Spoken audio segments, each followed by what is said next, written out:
Isang mapagpalang hapon po sa inyong lahat mga kapatid. Nandito po ako ngayon sa Arroceros Forest Park, kung saan matatagpuan po ito sa Antonio Villegas Street, Ermita, Manila. At kung sasakay po kayo mga kapatid ng LRT1 Central Station po ang bababaan ninyo. At kung wala po kayong mapupuntahan ngayong darating na Valentine's Day, pwede po kayong mag-date dito ng inyong mga minamahal. Hindi nyo na po kailangan pupunta ng probinsya para makakita ng mga punong kahoy at makalamot ng sariwang hangin. At tahimik na lugar, pwede po kayong mag-date dito ng iyong mga loved ones.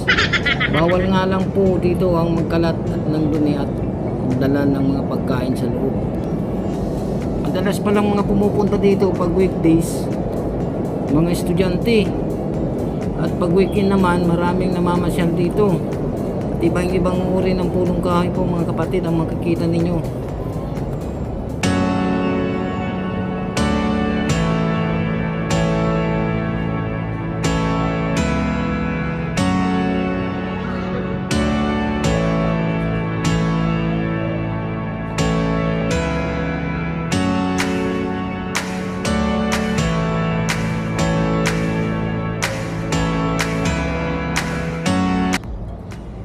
May mga isda pala sila dito inaalagaan.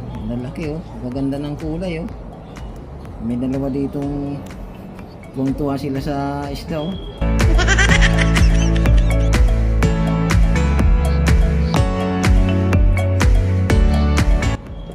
Akyat muna tayo dito mga kapatid sa agdanan. Tingnan natin kung anong mayroon dito sa taas. I-discoverin natin kung anong mayroon dito. Parang budik lang pala ito.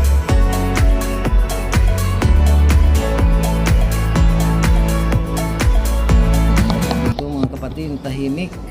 Napakasarap mamasyal po dito mga kapatid. Dalhin nyo po mga kapatid yung mga minamahal nyo sa buhay ngayong Valentine's Day. Hindi po kayo magsisisi so, mamasyal dito. Kung nasa malilim na, sariwang hangin pa yung malalanghap nyo mga kapatid.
Pasig River na pala yung bandang likod nito.